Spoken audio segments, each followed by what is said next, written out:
ดีทุกคนมื่อนี้จะพามาเที่ยวบุญบังไฟอยู่สนะสมบูรณ์กัน ซึ่งบุญบังไฟเพิ่นจัดขึ้นทุกๆ2ปีเนาะซึ่งปีนี้เขาก็เป็นปีทำอิฐที่เขาได้มาเบิ่งบุญบังไฟแต่ว่ามื้อที่เขามานี่ก็ยังบ่แม่นมื้อจูดบังไฟเด้อ เสียค่าดูปืนในดูเมนี่ก็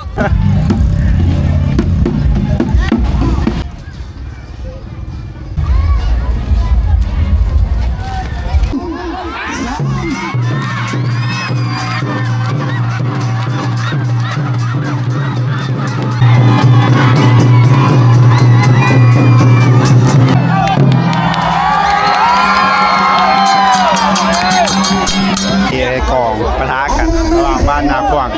บ้านดอนโค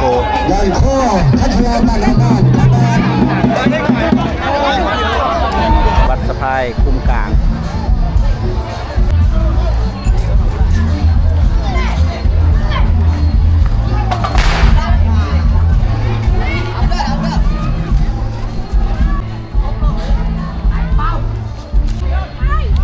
อย่าสพาเบิ่งเขาโอ้